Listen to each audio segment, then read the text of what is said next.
Ujú. Hola, hola. Ya vamos a iniciar en breves momentos. Estamos iniciando ya con un tema que el día de hoy habíamos planteado sobre el porqué.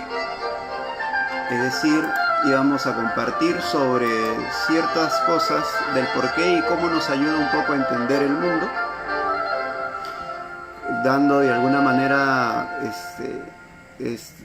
haciendo esta pregunta, ¿no?, sobre ciertas cosas. Y para eso, dentro de la biblioteca Wiracocha, tenemos este libro, por ejemplo, que es este libro del porqué.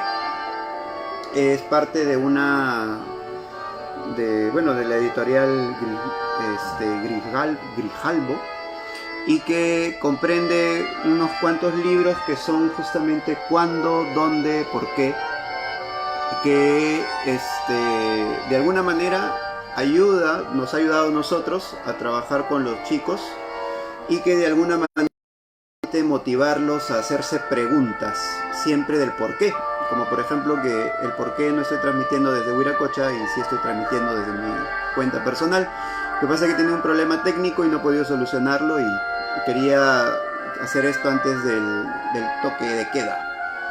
Entonces este libro del por qué ha ayudado de alguna manera en las sesiones que hemos tenido para motivar a los chicos a hablar o a hacerse preguntas sobre ciertas cosas. Entonces, de alguna manera, si lo pueden conseguir también, ¿no?, es un libro muy interesante que siempre nos hace preguntas. Y es que podemos agregar el por qué, por ejemplo, si en estas fechas, estos días no tenemos qué hacer con los chicos. Uno de los juegos que hacemos acá en Wiracocha es interesante en el sentido de decir, imaginarnos cosas, ¿no? Muy bien, ¿por qué se forma la lluvia? ¿Por qué cae? Entonces los chicos de alguna manera que saben que cae la lluvia, pero no saben por qué, la razón exacta. Entonces, de alguna manera, esta pregunta del por qué, agregar a diferentes cosas, por qué el sol aparece y desaparece, ¿no?, nos ayuda mucho con los chicos para poder imaginar sus respuestas. Por ejemplo, una de ellas es, ¿por qué de una persona inteligente se dice que tiene mucho cerebro? ¿Por qué se dice esas cosas? Entonces, de alguna manera, estas preguntas nos ayudan a identificar el niño qué es lo que piensa. De temas de cultura, de temas de paisajes, por ejemplo, en el tema del cerebro dice, ¿no?, ¿por qué es el cerebro el que controla el cuerpo? ¿Por qué es el cerebro lo que controla el cuerpo? Entonces, de alguna manera, mira, Marlene nos dice que tiene ese libro, por favor, es importantísimo. Si hay niños en casa, juguemos con este libro, que es muy importante. Pero son cosas que nos ayudan de alguna manera a jugar con los chicos y mantenerlos también entretenidos, ¿no? ¿Por qué no siempre las nubes significan lluvia?, ¿no? Claro, porque hay diferentes tipos de nubes. ¿Cómo se forman esos diferentes tipos de nubes? Entonces, encontrándome con el libro del porqué, también me he encontrado con libros como este. Es realmente uno de los libros que más me gusta, de una sesión de los que más me gusta, que es de ediciones DK. Y por ejemplo tiene diferentes temas. Este es el libro de la sociología, el libro de la política que está por ahí, el libro de la filosofía también, y también, por ejemplo, del cine, ¿no?, y del arte. Es decir, hace un compendio histórico digamos que de temas de arte, de filosofía, de cine, de política, de diferentes cosas. Sería extraordinario que haya uno de teatro. Pido por favor a cada editores que hagan uno sobre teatro. Los actores teatreros estaríamos encantados con una edición como esta. Entonces, en este libro de sociología, que es justamente el libro de la sociología, ¿no?, de alguna manera hay unas frases interesantes que también nos permite poder emplearlas en las situaciones en las que nos encontramos actualmente. Por ejemplo, van a disculpar que algunas palabras no pueden entenderlas porque están en inglés. Pero, por ejemplo, hay una frase que es de Ibn Khaldun, ¿no?, que dice así: una derrota física nunca ha supuesto el fin de una nación.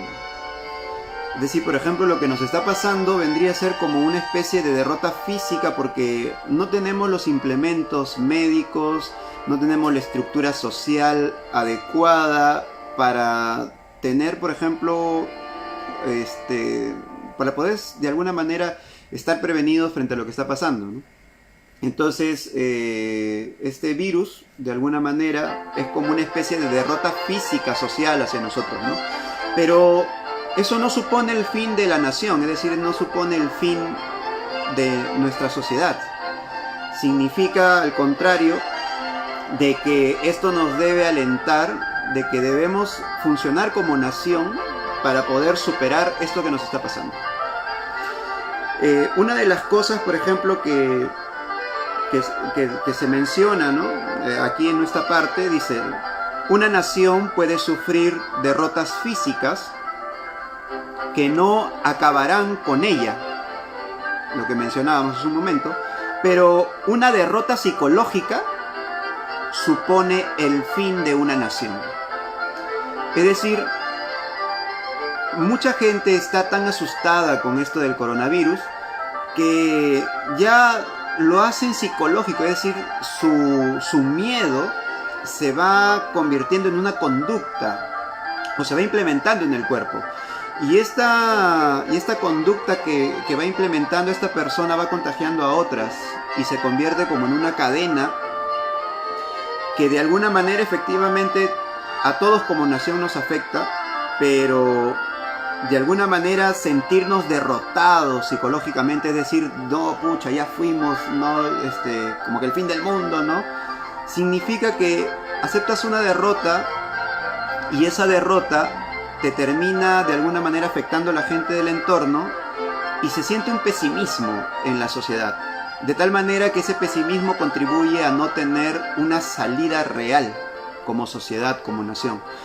Entonces la frase de Khaldun, una derrota física nunca ha superado el fin de una nación, funciona para una época como nosotros, bueno, en la época actual.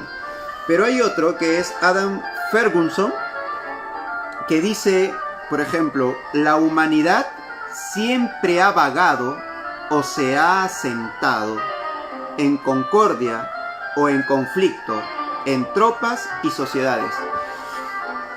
Efectivamente, ¿no? La humanidad siempre ha vagado, es decir, siempre ha estado en búsqueda de, ¿no? Ha estado merodeando, pero ¿cuándo se ha dado esto? ¿O cuándo se ha puesto en un determinado lugar? ¿Cuándo se ha sentado? ¿No? En concordia, es decir, en armonía. Cuando se ha sentado con armonía, es decir, con gente con la que armonizaba, ¿no? Con la que decidía de alguna manera hacer una sociedad, hacer una invasión, hacer un determinado lugar donde vivir, ¿no? O donde convivir. Y ha vagado también en la época de conflicto, es decir, donde ha sucedido un determinado conflicto, la humanidad ha buscado de alguna manera la salida de no verse afectado en ese conflicto con el desplazamiento, ¿no? Y entonces, ¿a dónde voy, no? ¿A dónde voy? Voy buscando lugar donde asentarme nuevamente. En un tema de conflicto, como por ejemplo en las guerras que han sucedido muchas, siempre ha habido desplazamientos, ¿no? Aquí mismo el conflicto interno ha hecho que se desplace gente de la sierra. Y se han desplazado en tropas, ¿no? En grupos, o todo, digamos que masivamente, ¿no? Además dice Montesquieu, decía, ¿no? Montesquieu, ¿no? El hombre nace en sociedad y en ella permanece. Es decir, la persona, nosotros que hemos nacido en sociedad, siempre vamos a permanecer en sociedad. Es decir, somos personas sociables, personas que al pertenecer a una sociedad somos de alguna manera parte de su solución y de su problema. Y tenemos que permanecer como sociedad, ¿no? Tenemos que permanecer juntos. Bueno, estamos juntos en esto, muchos de nosotros estamos en cuarentena. Y hay otra de las cosas justamente, por ejemplo, aquí tenemos en este libro interesante sobre sociología, que dice Auguste Comte. Y él tenía un sistema de alguna manera que en 4 partes para ver lo que él determina, que dice: la ciencia puede servir para construir un mundo mejor. Efectivamente, ¿no? La ciencia, hoy en día, por ejemplo, en el coronavirus, es importante los científicos. Los científicos son los que ahorita son los más importantes, es decir, esta carrera es la más importante en el mundo, porque los científicos son los que nos están ayudando a encontrar cómo combatir este virus. Y en el Perú no se promueve la ciencia. En Perú no hay un apoyo hacia la ciencia. Es más, la ciencia es lo último, lo que se margina, ¿no? Es como que, mira, si tienes plata y tiempo, puedes dedicarte a la ciencia. Pero si eres del Estado, el Estado ni siquiera... Hay una comisión de ciencia en el Congreso, pero realmente hay pocos interesados, ¿no? Pocos interesados. Es más, los mismos congresistas cuando van ahí, no van porque conocen de ciencia, porque quieren interesarse en la ciencia, sino porque van, bueno, porque es una comisión más que tienen que agarrar. Entonces, lo importante de justamente lo que dice en este caso Auguste Comte, que la ciencia puede servir para construir un mundo mejor. Ahora los científicos, nosotros que vamos a investigar, por cierto, el día sábado vamos a tener un observatorio científico, científico microscópico, donde vamos a poner diferentes muestras de diferentes cosas, la vamos a poner en el microscopio y la vamos a transmitir en vivo ahí en su pantalla para que usted pueda ver con la familia diferentes células, el mundo microscópico, lo vamos a pasar en vivo. Así que el sábado a las 7 de la noche vamos a pasar este observatorio microscópico, y Auguste Comte nos hace recordar estas cosas, ¿no? ¿Y cuál es digamos que el análisis de cuatro partes que sintetiza? Es el siguiente, ¿no? El conocimiento de la sociedad solo puede adquirirse mediante la investigación científica. Es decir, solo podemos conocer al virus o sobre él o sobre el comportamiento social, el devenir de las cosas, a partir de cómo el conocimiento social se convierte en un tema de investigación científica. Es decir, tenemos que investigar cómo funciona la sociedad. Tenemos que interesarnos cómo la sociedad está yendo, por dónde va en estos momentos. ¿Por qué, por ejemplo, hay alguna gente que le sube el precio a los productos cuando de repente lo compra? ¿Por qué se han encarecido en todo caso los precios del mercado, ¿no? Se escuchaba, por ejemplo, por la mañana un señor decir que ellos han subido el precio porque donde ellos lo traen, los mayoristas, también le han subido el precio. Esa podría ser una justificación razonable, pero aquel que compra el producto en un determinado precio y lo vende más caro, o sea, digamos que lo ha comprado al mismo precio y lo vende más caro, es como que también puede suceder que por miedo a que no pueda tener de alguna manera más comercio más adelante, lo puede subir. Y siempre está el que quiere sacar provecho también de eso, ¿no? Entonces hay que entender de alguna manera la reflexión que tienen estas personas para nosotros sacar un criterio científico y decir, ¿no? Lo que es lo que mencionaba, ¿no? La investigación científica, y decir, por estas cosas, por estos temas están subiendo los costos, ¿no? Entonces, después de que el conocimiento de la sociedad solo puede adquirirse mediante la investigación científica, nos dice que observando las leyes que rigen la estabilidad social y los cambios sociales, la comprensión científica de estas leyes puede traer el cambio. Es decir, si comprendemos cómo está la sociedad actualmente, si comprendemos por qué los que salen a la calle y nos lo interiorizamos y lo vamos transmitiendo como un proceso de educación a nuestros hijos, lo conversamos con ellos, podemos adoptar un cambio en el futuro, un cambio, espero yo, importante e interesante. Entonces, lo que quisiera hacerles ver de estos textos es que siempre un texto en casa es interesante para poder conversar con la gente, con los chicos, con el esposo, y poder de alguna manera, aunque sea un poquito, esta naturaleza de pensar, la llevemos un poco más a la profundidad, porque en la educación nacional, en la educación del Perú, no hay, por ejemplo, el curso de filosofía, lo han quitado, ¿no? Y cuando debería ser un curso obligatorio, ¿no? Obligatorio todos a pensar, ¿no? Sobre ciertas cosas. ¿Cómo solucionar este problema del país? ¿No? ¿Cómo solucionar este determinado problema? ¿O cómo se pudo haber solucionado este determinado problema pasado X del Perú, ¿no? Entonces eso nos ayudaría mucho a poder de alguna manera tener pensadores en el futuro que puedan tener criterios un poco más científicos para solucionar diferentes problemas del país.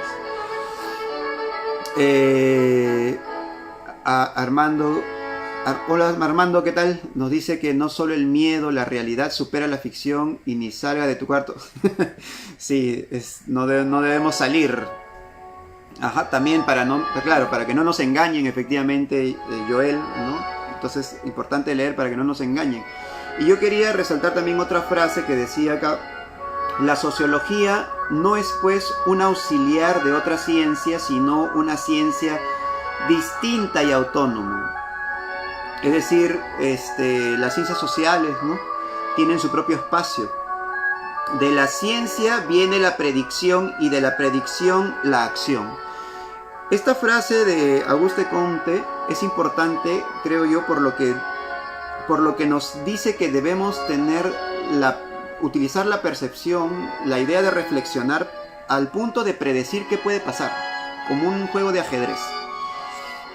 Es decir, que tenemos que pensar en cómo va a avanzar la sociedad, predecir, ¿no? Un poco, de alguna manera, suena como a ver el futuro, pero esta predicción en realidad es producto de la observación. Esta predicción es producto de las variables que uno observa. Si uno ve un niño caminando por una veredita delgada, por el costado, digamos que por un lugar peligroso, nosotros tenemos la variable, a ver, ¿cómo está yendo? ¿Se va a caer? Uy, a ver, parece que no tiene equilibrio, puede caerse. Oye, niño, baja de ahí. ¿No? Pero si vemos que tiene equilibrio, el niño, se sabe que se maneja, dices que hay un mayor porcentaje de que no se caiga, ¿no? Pero es de alguna manera una predicción que vas teniendo de lo que puede pasar, y eso nos lleva a la acción. Es decir, eso nos permite a nosotros hacer algo al respecto, decirle al niño baja de ahí, o yo mismo sacarlo de ahí, o decir no, se va a caer, y efectivamente se cae, ¿no? Pero importante el tema de predecir o de deducir qué es lo que puede pasar. Y esto de acá justamente lo toma Carlos Marx diciendo: los filósofos solo han interpretado el mundo, se trata de transformarlo. Es decir, el filósofo, si de alguna manera la filosofía todos lo podemos hacer en casa, pero no todos nos dedicamos a hacerlo en serio. Pero si todos pensáramos, si todos hiciéramos de la filosofía una actividad recurrente, una actividad constante, quiere decir que el mundo lo estaríamos transformando constantemente. Estaríamos tratando de transformar nuestro mundo constantemente. Solo con dedicarnos a pensar, también nos podría motivar a la acción. Entonces, esta frase de Carlos Marx es importante. Y acá hay una socióloga, ¿no?, que es feminista, que se decía que deberían más personas conocerla, ¿no? Que es Martineau, que fue célebre en su tiempo, pero su aportación al desarrollo de la sociología no fue muy reconocida hasta hace poco. Actualmente se la considera no solo la primera mujer en realizar un estudio metódico de la sociedad, sino también la primera en hacerlo desde una perspectiva feminista. ¿Y qué decía ella? Decía: la Declaración de Independencia no concierne a la mitad de la raza humana. Es decir, Harriet Martineau decía que la Declaración de Independencia no concierne a la mitad de la raza humana. ¿Por qué lo decía? Porque cuando se fundó, en este caso, la independencia de los Estados Unidos, de alguna manera solamente se consideraban a los hombres, y a las mujeres las consideraban como personas de segunda clase. Eso nos hace recordar a nuestro flamante presidente Alan García, ¿no?, que decía ciudadanos de segunda categoría. Pero, entonces, ¿cómo había sido la cosa? En Estados Unidos se fundó sobre el principio de la igualdad de derechos, es decir, todos tenemos derechos, es una igualdad de derechos, sobre ese principio se fundó. Pero estos derechos se conceden solamente a los hombres, mientras que las mujeres son tratadas como ciudadanos de segunda clase. La Declaración de Independencia no concierne a la mitad de la raza humana, es decir, claro, porque la mitad de toda la población siempre ha sido, digamos, que un promedio de hombre-mujer, ¿no? Entonces, ¿qué hace Harriet Martineau? Se recorre Estados Unidos y se da cuenta de que los principios sobre los que se fundó Estados Unidos no era la realidad. Como ahora, ¿no? Como en la actualidad, en nuestro país tampoco, ¿no? El principio de igualdad no está dado del todo, no se da, ¿no? Entonces, Harriet decía que estamos viviendo pues una mentira de sociedad, ¿no? Y podemos decir que efectivamente estamos viviendo una mentira de sociedad hoy en día también, ¿no? Y con esto ya pasamos a otro texto y a también algunas entrevistas que quiero que puedan escuchar también ustedes, algunas personas del arte, sobre todo de la cultura popular, no del arte de la farándula. Esta frase que dice: la caída de la burguesía y la victoria del proletariado son igualmente inevitables. Esta es como una predicción que decíamos hace un momento, ¿no? La caída de la burguesía y la victoria del proletariado son igualmente inevitables. Es decir, inevitablemente va a haber una caída de la burguesía que tenemos actualmente. Es decir, tiene que caer. Y la victoria de los trabajadores se tiene que dar en algún momento.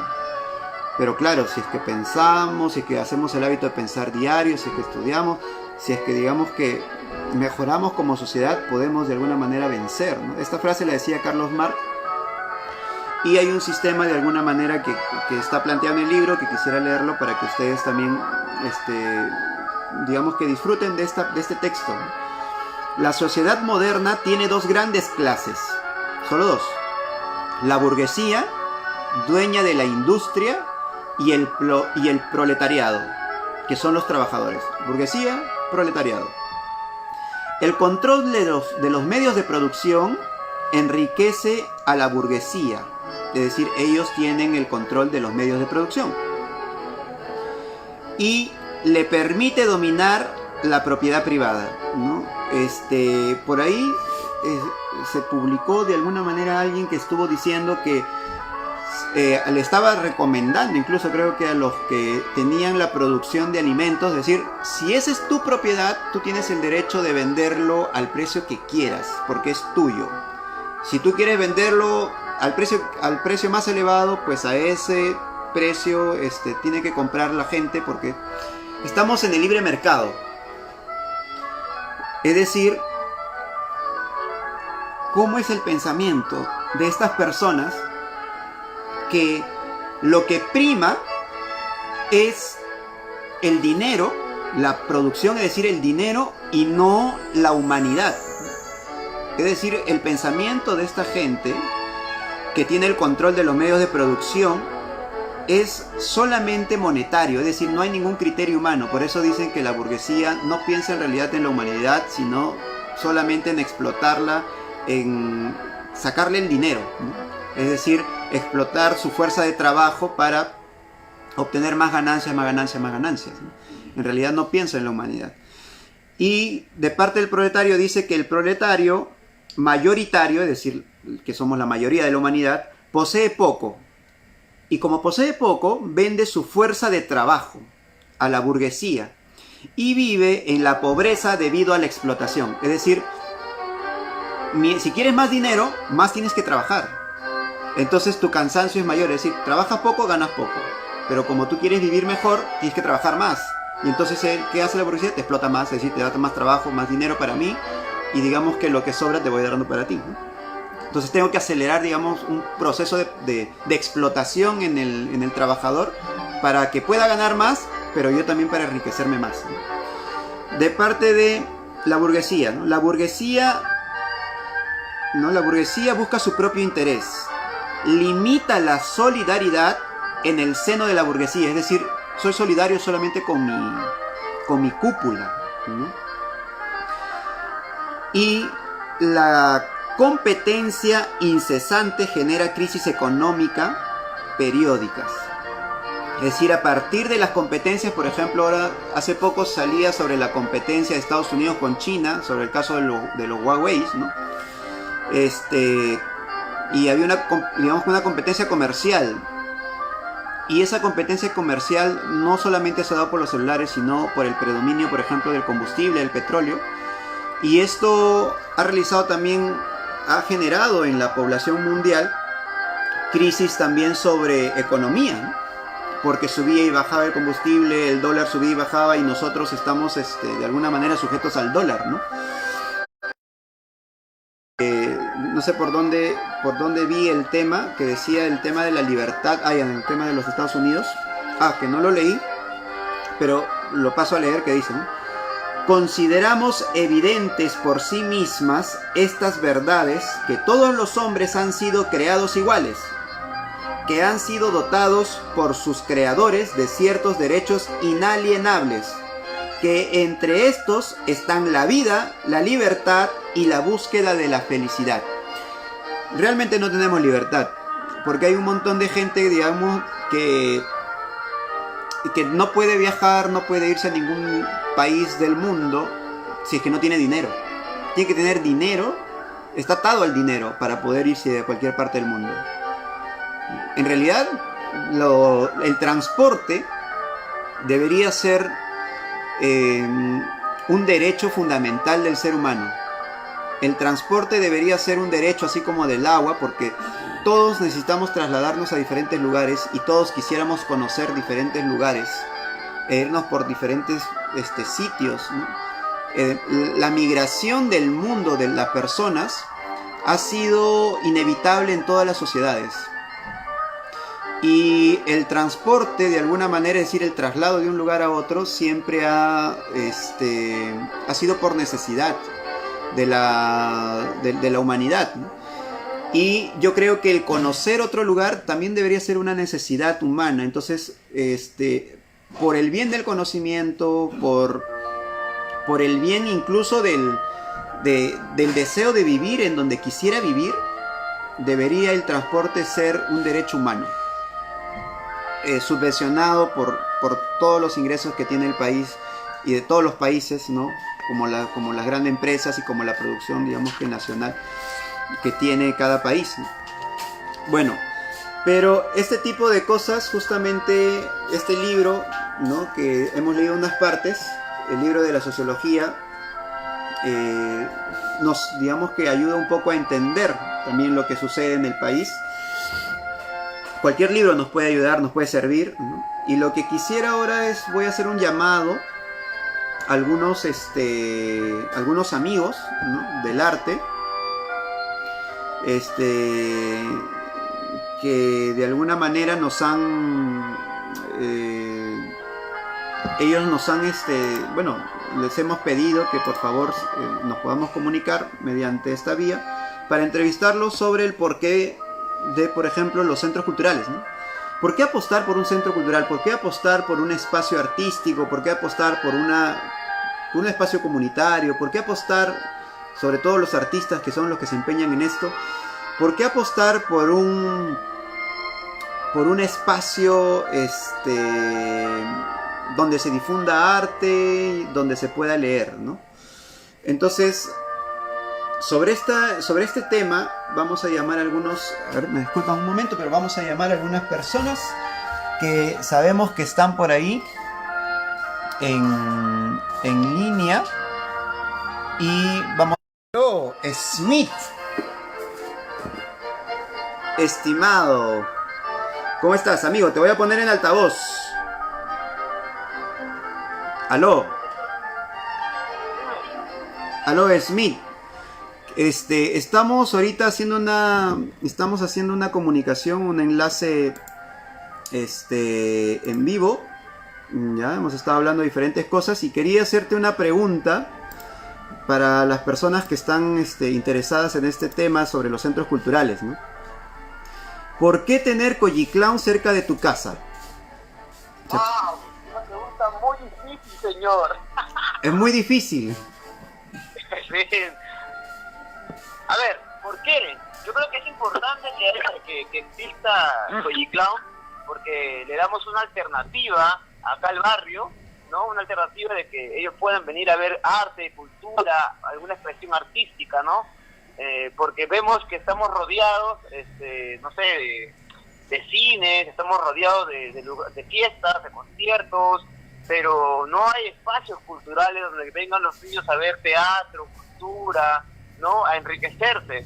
Entonces siento que Colliclown es ahora el único espacio acá en Coyique que está tratando de fomentar arte y cultura, ¿no? Entonces es necesario y fundamental porque lamentablemente estamos luchando también con la televisión, ¿no? Con estos programas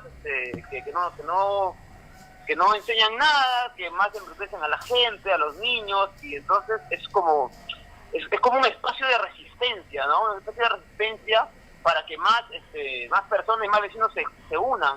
Yo siento el apoyo sobre todo de mi familia y de muchos también vecinos, ¿no? Pero falta un montón todavía, un montón de gente de Coyique que todavía no conoce este espacio y creo que seguiremos siendo resistencia, ¿no? Somos una resistencia para fomentar más arte y cultura y sobre todo educación y sobre todo con mucha alegría, ¿no? Y acá lo hago a través de esta técnica, que es la técnica del clown, la técnica del payaso, ¿no? Yo creo que cada persona nace con ciertos dones y bueno, a mí me regalaron ese don y a partir de la risa, a partir de la comedia, a partir de la nariz roja, puedo generar un poco de ese impacto, ¿no? a la comunidad. Excelente, Smith. Smith, una consulta. Dime, ¿cómo has visto tú la reacción de la población cuando haces, por ejemplo, un festival en tu barrio o una presentación en tu barrio? ¿Quiénes son los que más van a visitarte? Mira, los primeros son los niños. Los niños y las niñas son los primeros entusiasmados, los que salen corriendo. Segundo son los padres, ¿ya? Siento que les gusta mucho a la gente acá estos festivales, pero también me he tenido que chocar yo con algunos padres. Recuerdo una vez que estaba llamando a la gente y el niño muy entusiasmado quería venir. Y mamá, quiere ver la función, y la mamá estaba un poco como que borracha o estaba en otra que lo prohibió a su niño, no lo dejó ir, no le dejó venir a ver un pequeño espectáculo. Entonces siento que todavía está un poco dividido todavía, ¿no? Acá, sobre todo los padres, creo que los padres tenían que primero llevar un taller intenso de cultura, de arte, de educación, de lectura, de comprensión lectora y muchas cosas más para que entiendan de que el teatro es una gran alternativa, ¿no? Y sobre todo estos festivales que hemos venido haciendo en las presentaciones.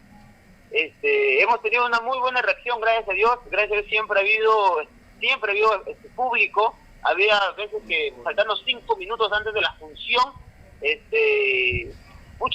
yo pensaba que no iba a venir gente y de pronto venía una familia completa, 2 familias, y levantaban el ánimo, porque realmente hacer arte, cultura, en un barrio no es tan fácil como creemos, ¿ah? Es muy complicado atraer a la gente, traer a la gente, convencerle a la gente, decirle que esa es una propuesta muy cultural y muy buena, ¿no? Porque combates con la televisión, combates con los medios de comunicación, combates con un montón de cosas. Entonces, yo voy a seguir resistiendo y yo aplaudo a toda la gente que sigue apostando, que sigue apoyando los espacios culturales, y la única manera de que seamos resistencia es de que todos los espacios culturales que se están fomentando y que se están creando, nos apoyemos, nos unamos y compartamos, que no seamos envidiosos porque el hecho de que este espacio está haciendo no sé, una actividad, no lo vas a compartir. No, a mí lo comparto porque ese público que tú estás haciendo, por ejemplo, tú estás apostando en espacios que es en Caraballo, ¿cierto? Claro. Otros están apostando en otro sector de Caraballo, yo estoy en Coyique y realmente son pocos los espacios. Entonces, público siempre vamos a tener. Lo que tenemos que hacer es que más gente entienda eso, ¿no? Lamentablemente esto no es una competencia de espacios culturales quién hace más, no, eso no es así. Yo creo que yo creo que puede haber personas que están equivocadas, porque no es una manera de lucrar. Yo al menos no siento que es una manera de lucrar. Creo que si lucramos de una manera educativa, los resultados económicos van a venir después. Solo van a llegar la parte económica, solo va a llegar el dinero, ¿no? Entonces, te agradezco a todas las personas que están escuchándonos y que ellos compartan todos los espacios culturales. Y si tú eres parte de un espacio cultural, comparte las actividades del otro y también mira sus transmisiones, ¿no? Hay que darnos el tiempo de mirar las transmisiones de los otros amigos que están trabajando, o si tienen función, si tienes tiempo, ir a visitarnos también, cómo trabajan y conocer los tipos de trabajo y los tipos de metodología que tenemos, ¿no? Cada persona tiene la forma de cómo llegar a su público y la manera de trabajarlo. Entonces, creo que es un aprendizaje diario, ¿no? Entonces, Smith, hacía falta de todas maneras un tipo de comunicación con los espacios culturales. Sería importante que más adelante estemos conversando sobre una red de espacios culturales en Lima Norte para poder justamente desarrollar actividades conjuntas, por ejemplo, compartir espacios para que vienen de muy lejos y que muchas veces no tienen digamos que el dinero, no encuentran el dinero suficiente porque los espacios en los que frecuentan, digamos que como son muy pocos, no pueden recolectar dinero para poder continuar el camino, ¿no? Porque hay muchos artistas que vienen y están de ruta nada más. Sí, por supuesto. Creo que es una idea que ya se ha venido fomentando. Hay un grupo de WhatsApp donde hay de salas independientes. Te voy a mandar el contacto para que te agreguen también. Y sí, porque hay muchos espacios culturales, hay muchos artistas en ruta que no tienen dónde quedarse, ¿no? Y la idea es que eso se puede ser una alternativa. Tanto tú como yo y como otras personas hemos viajado y hemos viajado por otros lados y hemos sido recibidos por esos espacios culturales, y la mejor manera de reagradecer es hacer lo mismo por los otros amigos artistas que están haciendo su recorrido, ¿no? Exacto. Muchas gracias, Smith Sarmiento de Colliclao. Muchas gracias, amigo, por compartir. Vamos a estar conversando entonces sobre las demás actividades y vamos ahora a llamar. Gracias, Smith. Gracias, muchas gracias y un saludo para todos los oyentes que sigan a la página, síganlo. Gracias. Gracias, Smith. Bien, amigo, vamos a continuar entonces. Ahora nos toca llamar a nuestro amigo vecino también del distrito de Caraballo. Es más, vive 2 cuadras de mi barrio. Y que también está apostando por un espacio cultural. Él es Luis Requejo, a quien lo vamos a llamar. Él es contador de profesión, ¿no? Y director del Centro Cultural Ágora. Y tenemos unas preguntas también para él. A ver, vamos a esperar a Luis. ¿Aló? Hola, Luis. Hola, Luis, ¿qué tal? Estamos en directo aquí en estos momentos, Luis, desde el Huiracocha, y queríamos de alguna manera hacerte una pregunta sobre el tema cultural en el distrito. Claro, dime. Sí, mira, yo sé que justamente el Centro Cultural Ágora está realizando bastante campeonato de ajedrez en Caraballo con Incasa. Y quisiera que nos cuentes un poco más del por qué realizar campeonatos de ajedrez en Caraballo, ¿no? Claro, déjame poner pausa al video, porque justo ahora estoy en Facebook mirando el video y tiene un ligero desfase, ¿no? Como ya creo que es de conocimiento. Claro. Ya. Sí, bueno, el tema del ajedrez es bastante importante porque es una actividad que, digamos, el órgano que trabaja en el ajedrez es el cerebro. Es el principal, digamos, órgano que trabaja. Entonces, jugar ajedrez ayuda a desarrollar la capacidad cerebral, habilidades mentales, concentración, memoria, estrategia, incluso hasta pensamiento crítico, pensamiento intuitivo, razonamiento.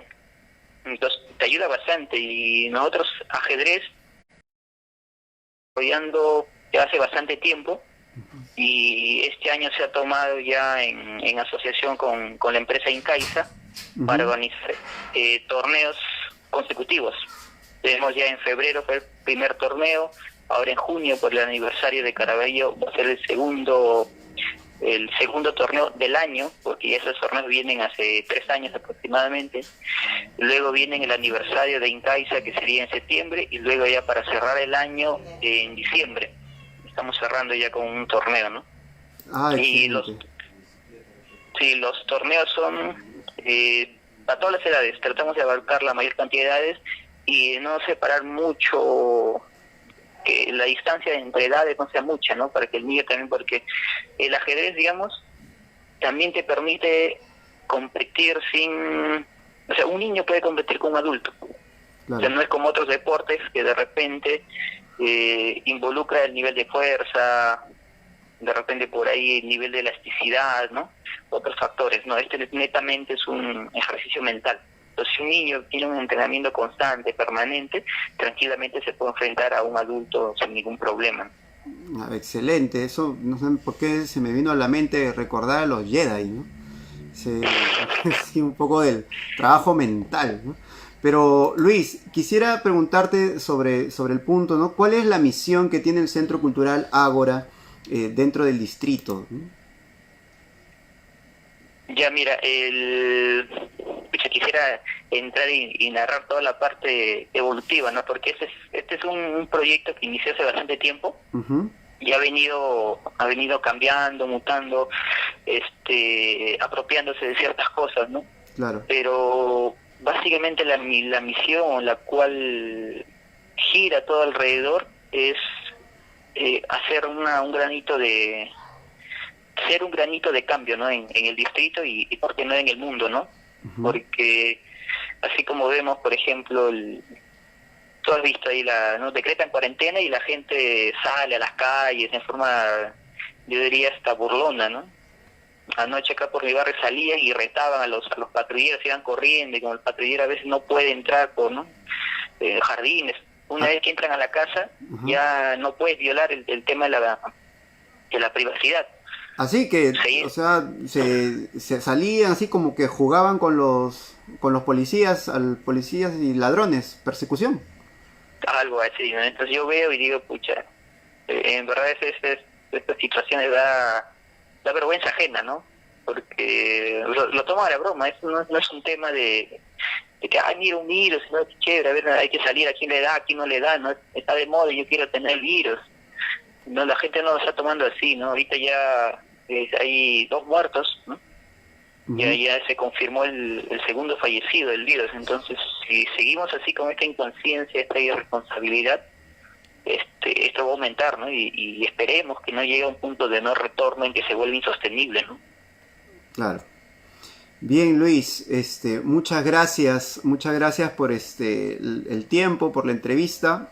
Ya estaremos coordinando también para unirnos a ver en una reunión con Smith y con el grupo que tiene para poder conversar sobre algunas cosas en conjunto. Sí, claro, justo estaba escuchando la entrevista de Smith ahí, no sé si estará en línea todavía. Sí, por ahí está. Ahí salió, bueno, si me está escuchando por ahí, saludos. No, dijo bastantes cosas importantes, ¿no? Sí. Por ejemplo, nosotros iniciamos como un centro de reforzamiento escolar. Ajá. Y luego adoptamos el teatro, y lo adoptamos porque vimos que el teatro también es un punto de cambio, ¿no? Como él mencionaba ahí la parte de resistencia. Claro. ¿No? A través del teatro también nosotros podemos cambiar, ¿no? Generar cambio en la sociedad, y eso es lo que buscamos y lo que estamos apuntando, ¿no? Bien, Luis, muchas gracias. Estaremos coordinando entonces. Gracias, amigo. Ya, igualmente, gracias por la entrevista. Un saludo ahí a todos tus seguidores. Gracias, Luis. Bien, lo importante lo que dice Luis, realmente vamos a continuar ahora con María Elena Benel. Ella es una coordinadora de las bibliotecas comunales del Progreso. Entonces, tenemos bibliotecas, imagínate, alrededor de nosotros, ¿no? Tenemos bibliotecas. Entonces, unas bibliotecas importantes para los chicos, para la familia, donde pueden acceder tranquilamente a los libros, si en caso quisieran en algún momento dedicarle tiempo a la lectura, ¿no? O algún trabajo de investigación también. Entonces vamos a llamarla, le hemos dicho también que nos ayude con un poco la entrevista y queremos hacerle una pregunta sobre las bibliotecas comunales que existen. Ahí está, yo me quedo en casa, ¿no? Algunas entrevistas, una pregunta sobre el tema de sobre el tema de las bibliotecas. Aló. Aló, buenas noches, Elena, ¿cómo estás? Buenas noches, Eddie. ¿Qué Sí, tal? buenas noches. María Elena, quería conversar contigo, hacerte una pregunta. También sé que eres la directora de la Casa del Artista de Caraballo, ¿no? Y que estás articulando las bibliotecas comunales del Progreso, que es del distrito de Caraballo. Yo quería hacerte la pregunta de por qué es importante las bibliotecas comunales hoy en día. Ya. Muy bien. Primero, Eddie, buenas noches a las personas que en este momento están viendo, ¿no? Viendo y escuchando esta iniciativa que tú estás desarrollando vía Facebook. Y bueno, sí, quería solamente precisar algo. En el caso de las bibliotecas comunales del Progreso, es una iniciativa que fue desarrollada a partir del año 2018 por efectivamente la Casa del Artista Caraballo, donde no hay una dirección propiamente, no soy la directora, sino una coordinación colectiva. En este caso, a mí me toca coordinar los esfuerzos de cada una de las personas que contribuyen a la Casa del Artista Caraballo. Y una de estas actividades es las bibliotecas comunales. Esto surgió, ya había una inquietud por suplir la falta de bibliotecas en el distrito. Hay que recordar que en el distrito han habido por lo menos una biblioteca. Una de ellas estaba ubicada frente a la iglesia donde está el monumento de Oscar Romero, al frente. Hoy en día no sé bien qué entidad o quién la tiene, pero ahí funcionaba una biblioteca. ¿Qué es lo que esto significa? Que los dirigentes, vamos a decir, los iniciadores de lo que fue el asentamiento humano, el Progreso, dentro de su perspectiva, consideraron que debía haber espacios para bibliotecas comunales. De tal manera que designaron, así como había espacios para locales comunales, separaron espacios para las bibliotecas comunales también. ¿Qué es lo que ha ido pasando con el tiempo? Con el tiempo, la cultura en nuestro país, entendida como más que de repente la cantidad de oferta cultural, no, sino entendida como el nivel cultural de las personas que se evidencia en su educación, en su, vamos a decir, un índice que se da internacionalmente, la cantidad de libros que lee, vamos a decir también el nivel de instrucción, etcétera. Todos esos indicadores han ido bajando en nuestro país lentamente, más o menos a partir de la década del 80, ya más marcadamente a partir de la década del 90. Entonces, ¿qué ocurre? Las bibliotecas, inicialmente pensadas por los dirigentes, fueron perdiendo espacio. No, el movimiento social popular se concentró en principalmente luchas de tipo reivindicativas, que no está mal, pero no es todo, y dejaron de lado esta parte. Y esto ya cuando se rompe el movimiento popular en la década de los 90, el tema de las bibliotecas, una serie de centros culturales, en fin, se caen también. Entonces, esto ha sido, vamos a decir, un devenir, y la Casa del Artista Caraballo inicia, tú eres el fundador, el director fundador de la Casa del Artista Caraballo, comienza queriendo rescatar las propuestas culturales del mismo distrito, ¿no? Con lo que es tu formación, que es teatro, y bueno, en otras actividades que también pasaban por canto y pasaban también por música y danza.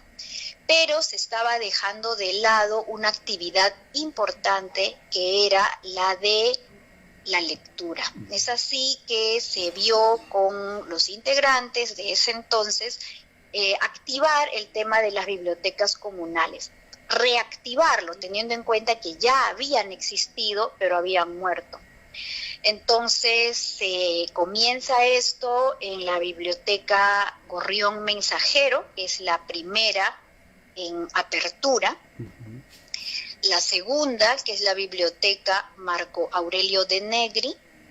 Y la tercera, que es la biblioteca Manuel González Prada. En estos 3 casos se ha trabajado de la mano con las juntas directivas.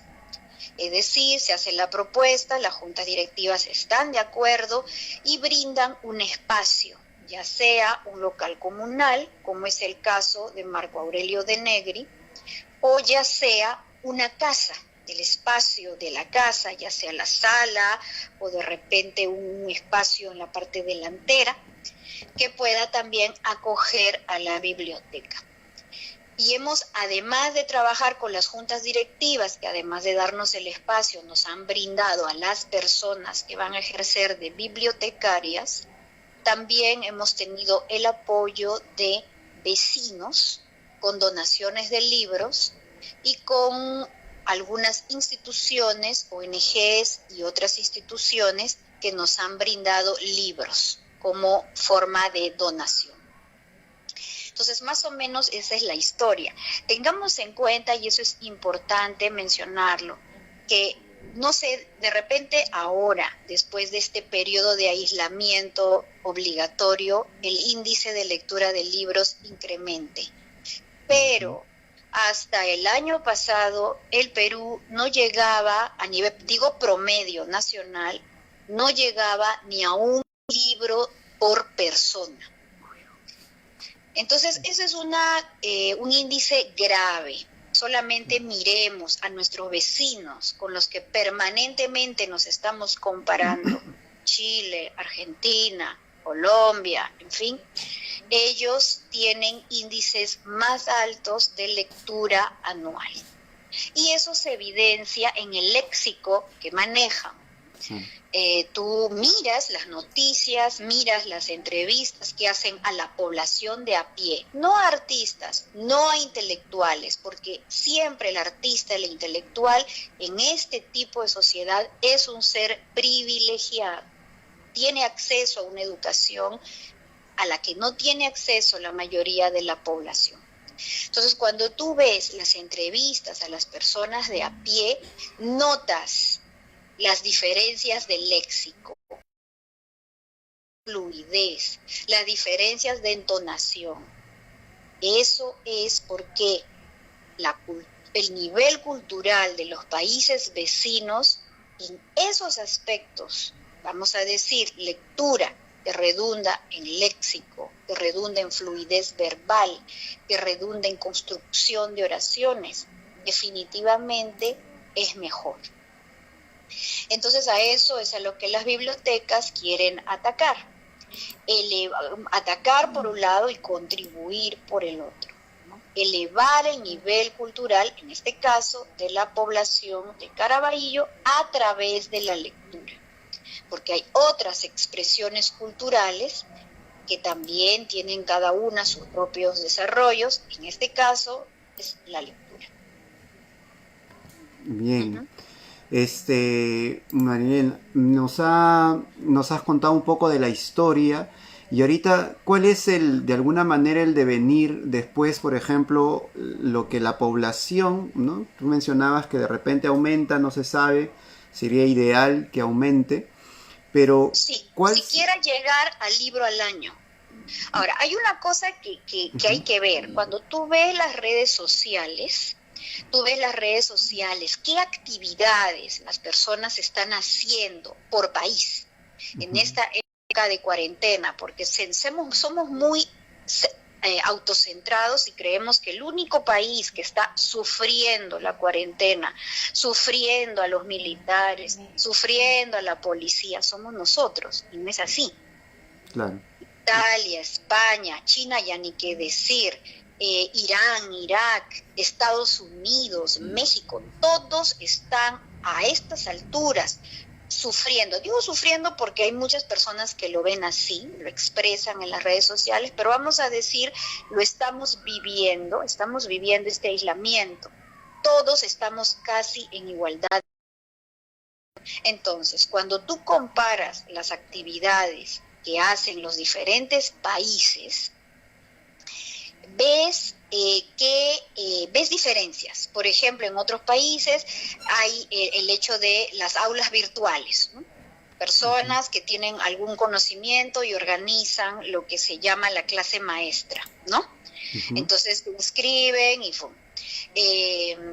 otras que dan cursos, ¿no? Hay OMS, hay diferentes instituciones de organismos internacionales que están dando clases gratuitas, UNESCO, bibliotecas gratuitas, en fin. Entonces tú ves lo que otros países más o menos van haciendo.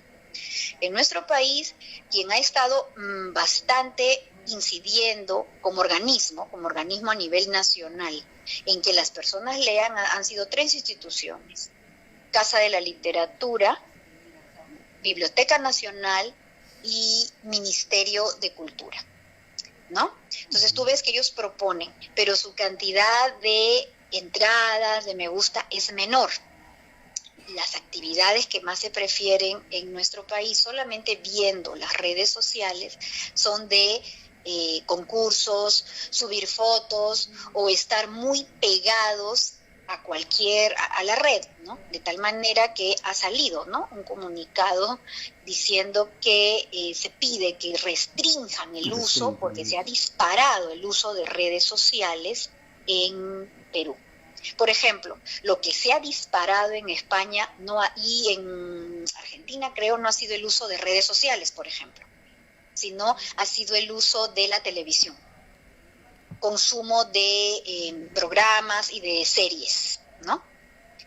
Entonces ahí tú ves la diferencia, ¿no?, de intereses. Entonces la tarea es larga. La persona peruana promedio no tiene costumbre de leer. Lo ve, inclusive utilizando otros recursos, como puede ser audiolibro, como puede ser, no hay tanta costumbre. Entonces es un trabajo, por eso digo ojalá pase, porque conforme avanza el aislamiento, las cosas que hacías al inicio ya te empiezan a aburrir y empiezas a buscar otras opciones. O sea, ya hay un momento en que las personas se van a cansar de estar dale y dale al Facebook. Claro. Van a buscar otras opciones y en esas opciones podrían encontrar lo que estos organismos están promocionando y lo que también las bibliotecas comunales están promocionando a través de su Facebook, que es pequeños cuentos, audiocuentos, o que sean personas que aprendan a contar para que luego cuentan y repiten, experimentos, diferentes cosas que nosotros estamos promoviendo, que eran actividades que se solían hacer en familias de la generación anterior. Ahora esas actividades son como que parecen un lujo, ¿no? Efectivamente, muchas personas consideran que esas actividades, o sea, le han dado un carácter, vamos a decir, de clase social a las actividades. Tú eres una persona curiosa, investigadora, a que revises, porque creo que se puede, creo que la Biblioteca Nacional está liberando la hemeroteca, ¿no? Entra y te voy a decir, mira los juegos, las actividades familiares que eran hace solamente, vamos a decir, fines de los 80. Y todas las personas, lo que siempre solemos llamarnos el pueblo, teníamos acceso a actividades que hoy en día la misma gente considera que son pertenecientes a clases sociales altas y por lo tanto lo miran con desprecio. No, lo que me estás proponiendo pertenece a esta clase social alta, ¿no? Y por lo tanto se rechaza. Cuando no, cuando son actividades que se hacían, eran algo cotidiano hacerlo en las familias, y que estaba a acceso de cualquier persona, pero hoy en día rechazan y más bien se vuelcan a actividades más de repente rutinarias, menos complejas, con la suposición de que eso es cultura popular, ¿no? Entonces ahí hay un tema que tú creo lo has notado bien, que es el hecho de pensar que estas cosas sofisticadas, entre comillas, no pueden ser del acceso del pueblo, cuando lo fueron hace un tiempo. Además tendrían que serlo, ¿no? Tendrían que serlo como una especie de hábito en las familias. Tenemos que retomar aquello. No, el hábito de que papá o mamá leían en la noche, o que papá o mamá traían libros, de repente ellos no leían, pero veían algunos libros interesantes que se ofrecían, como ahora, personas que suben a los carros y ofrecen pequeños fascículos, compraban y lo llevaban a casa. ¿No? De repente ellos no leían, sí, trabajaban mucho, no tenían tiempo. Es igual antes que ahora. Pero la diferencia está en que papá o mamá veían algo de eso en la calle, lo compraban y llevaban y lo dejaban en la mesa, y el niño siquiera podía ver que eso estaba ahí, ojearlo, ¿no? También el hecho de que papá y mamá de repente no solamente trajeran libros de cuentos. Antes digo fines de los 90, todavía había eso de que había personas que llevaban, así como ahora te ofrecen celulares, que te ofrecían colecciones de libros. Hasta ahora hay, por ahí. Por ahí, pero antes era algo general, ¿no? Entonces te ofrecían, iban a los trabajos, te ofrecían, entonces papá llegaba a la casa y decía, mire, compra esta colección de experimentos, de repente te puede servir, ¿no? Para las clases o algo para el colegio, ¿no? Entonces ya había de todas maneras una idea lectora. Es cierto que las condiciones económicas en nuestro país decrecieron y eso hizo que nos reduzcamos al mínimo de consumo. Pero hoy en día nuestro país ya no está de manera tan brusca como lo estuvo en esos niveles de problemas adquisitivos. Y el progreso con menor razón, el progreso ha crecido. Ha progresado. Ha progresado. Entonces tú ves, las casas tienen Netflix, tienen pantallas planas de 80 pulgadas, hay carros, hay nivel adquisitivo. Lo que falta es que ese nivel adquisitivo se vuelva al consumo de productos culturales, ¿no? Muy bien. Eso es lo que está faltando. Y en el caso de las bibliotecas, ya que la cantidad de niños que van es menor a la que se supone debería ser, nosotros estamos con las bibliotecarias saliendo a las calles a recorrer las calles llevando los libros a los niños. Sí, he visto, qué bonito, están llevando en carretilla, ¿no? En una carretilla se lleva, efectivamente, en una carretilla para que accedan a los libros. Son libros que nos han enviado de España, son libros de muy buena calidad en cuanto a impresión. Papel de primer nivel, vamos a decir, todo eso es así, buenos, porque eso nos lo merecemos todos, ¿no? Entonces los niños pueden acceder, lo miran, les dejamos un rato que estén, a veces estamos 2 horas dando vueltas o a veces media hora en un lugar porque los niños quieren ver, revisarlo, ver las figuras, conversar sobre eso. Lo interesante es que esta tarea la hacen bibliotecarias y niños también. Entonces, al menos ahí con esa actividad tratamos de contribuir con un granito de arena al desarrollo de la lectura en el progreso. Muchas gracias. Gracias, Elena, por esta conversación, por la experiencia que nos acabas de contar. Gracias, Edith, también. Gracias por tu iniciativa, es muy positiva y ojalá se persista en este tipo de actividades. Gracias, Elena. Hasta pronto. Saludos, gracias.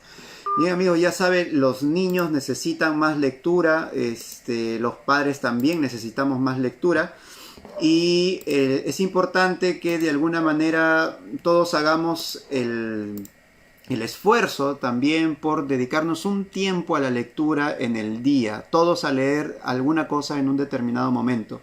Y para cerrar este momento, este largo trayecto de conversación, nos hemos comprometido también a llamar a nuestro amigo Garabato. Él está haciendo un centro cultural en Magdalena. y quisiéramos que nos cuente un poco sobre este trabajo que él está realizando allá en Magdalena con el Centro Cultural Globo Rojo. Y con él terminaríamos la secuencia. Este es un mensaje, creo que ya se quedó dormido. Garabato, ¿estás ahí? Entonces creo que Garabato tiene varios números. O creo que ya se durmió. Pero bueno, intentamos una vez más para ver si es que Garabato puede contestarnos. Es un centro cultural nuevo en Magdalena. Así es que si no, estaríamos terminando también. No hemos podido comunicarnos con Garabato, amigos, no está. Bueno. Bien, amigos, esta ha sido toda la secuencia. Voy a dejar igual el video para que lo puedan ver cuando quieran. Esto ha sido un poco sobre conversando, planteando la pregunta del por qué y cómo el libro nos ayuda un poco a mantener entretenida la mente y ayudarnos a reflexionar sobre ciertas cosas.